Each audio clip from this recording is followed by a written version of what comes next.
ओम नमो नारायण। 29 जून को आषाढ़ मास के शुक्ल पक्ष की एकादशी है, जिसे देवशयनी एकादशी भी कहा जाता है। हिंदू धर्म में देवशयनी एकादशी का विशेष महत्व है। देवशयनी एकादशी से जगत के संचालक भगवान विष्णु 4 महीने के लिए शयन करने चले जाते हैं। इस तिथि से 4 महीने तक देवताओं की रात्रि होती है। देवता शयन करने जाते हैं, इसीलिए इस आषाढ़ी एकादशी को देवशयनी एकादशी, हरिशयनी एकादशी या सिर्फ शयनी एकादशी के नाम से भी जाना जाता है। देवताओं के योग निद्रा में जाने के कारण 4 महीने तक कोई भी मांगलिक कार्य नहीं होता। इन 4 महीनों को चतुर्मास भी कहते हैं, जिसका प्रारंभ देवशयनी एकादशी से ही होता है। चातुर्मास में भगवान शिव और उनके परिवार की आराधना होती है, क्योंकि इस चातुर्मास में भगवान शिव जगत के संचालक और संहारक दोनों की भूमिका निभाते हैं। जो भी व्यक्ति पूरे मनोयोग से देवशयनी एकादशी का व्रत करता है और भगवान विष्णु की विधि विधान से पूजा करता है, उस व्यक्ति के सारे पाप नष्ट हो जाते हैं, उसको कष्टों से मुक्ति मिल जाती है। श्री हरि उसकी सभी मनोकामनाओं की पूर्ति करते हैं। यही नहीं, मृत्यु के बाद भी उसकी आत्मा को श्री हरि के चरणों में स्थान प्राप्त होता है। आइए अब आपको ब्रह्म वैवर्त पुराण में देवशयनी एकादशी के विशेष महात्म्य का जो वर्णन किया गया है, उसके बारे में बताते हैं। एक समय की बात है, धर्मराज युधिष्ठिर ने भगवान श्री कृष्ण से पूछा, हे केशव, आषाढ़ शुक्ल एकादशी का क्या नाम है? इस व्रत के करने की विधि क्या है और किस देवता का पूजन किया जाता है? तब भगवान श्री कृष्ण कहने लगे कि हे युधिष्ठिर, एक समय नारद जी ने ब्रह्मा जी से यही प्रश्न किया था।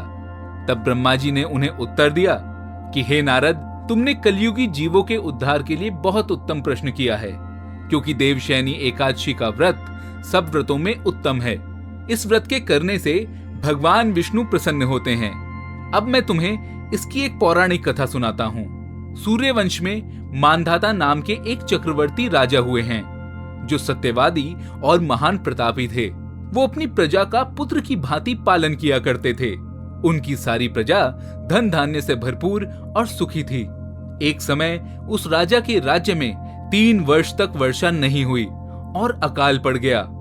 प्रजा अन्न की कमी के कारण अत्यंत दुखी हो गई। अन्न के ना होने से राज्य में यज्ञ आदि भी बंद हो गए। तब एक दिन प्रजा राजा के पास जाकर कहने लगी कि हे राजा, सारी प्रजा त्राही त्राही पुकार रही है, क्योंकि समस्त विश्व की सृष्टि का कारण वर्षा है।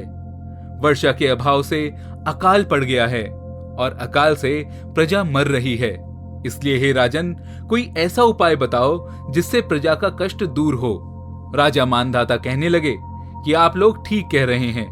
वर्षा से ही अन्न उत्पन्न होता है और आप लोग वर्षा ना होने से अत्यंत दुखी हो गए हैं, और मैं आप लोगों के दुखों को समझता हूँ। ऐसा कहकर राजा कुछ सेना साथ लेकर वन की तरफ चल दिए। वे अनेक ऋषियों के आश्रम में भ्रमण करते हुए अंत में ब्रह्मा जी के पुत्र अंगिरा ऋषि के आश्रम में पहुंचे।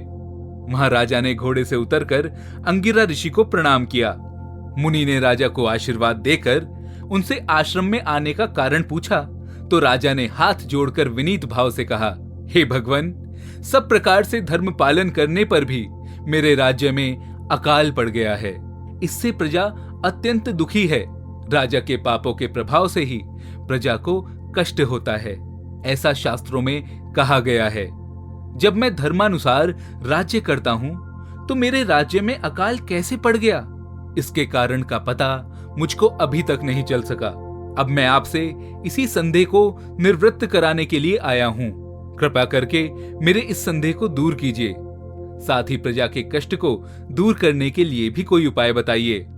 इतनी बात सुनकर ऋषि कहने लगे, हे राजन, ये सतयुग सब युगों में उत्तम है। इसमें धर्म के चारों चरण सम्मिलित हैं, अर्थात इस युग में धर्म की सबसे अधिक उन्नति है। लोग ब्रह्म की उपासना करते हैं और ब्राह्मणों को ही वेद पढ़ने का अधिकार है।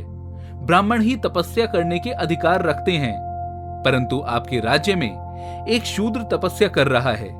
इसी दोष के कारण आपके राज्य में वर्षा नहीं हो रही।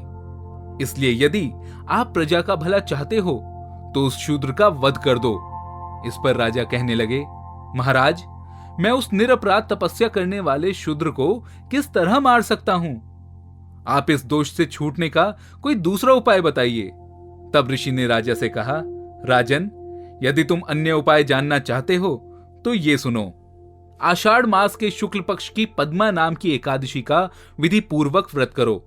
व्रत के प्रभाव से तुम्हारे राज्य में वर्षा होगी और प्रजा सुख प्राप्त करेगी, क्योंकि इस एकादशी का व्रत सब सिद्धियों को देने वाला है। और इस देवशैनी एकादशी का व्रत करने से समस्त उपद्रवों का नाश हो जाता है। इस एकादशी का व्रत तुम प्रजा, सेवक तथा मंत्रियों सहित करो। तब मुनि के इन वचनों को सुनकर राजा अपने नगर को वापस आ गए और उन्होंने विधि पूर्वक पद्मा एकादशी यानी देवशैनी एकादशी का व्रत किया। और फिर उस व्रत के प्रभाव से बहुत जोर की वर्षा हुई और प्रजा को सुख पहुंचा। इसीलिए इस मास की एकादशी का व्रत सब मनुष्यों को करना चाहिए। ये व्रत इस लोक में भोग और परलोक में मुक्ति देने वाला है।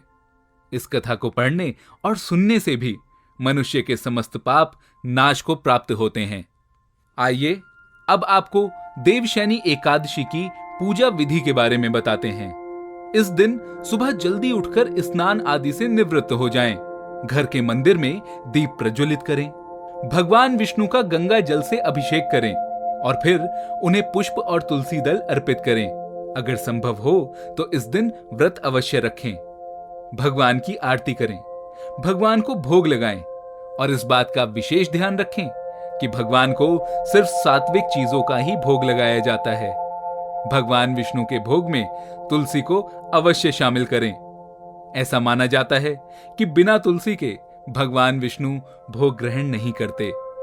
इस पावन दिन भगवान विष्णु के साथ ही माता लक्ष्मी जी की भी पूजा अवश्य करें और इस दिन अधिक से अधिक ध्यान एवं जप करें और किसी को अपशब्द ना बोलें। ऐसी और कहानियों एवं धार्मिक जानकारियों के लिए जुड़े रहें एस्ट्रोलॉजिक के साथ। मैं हूं हिमांशु शर्मा और अधिक जानकारी के लिए theastrologic.com से संपर्क करें। इंस्टाग्राम, फेसबुक और यूट्यूब पर।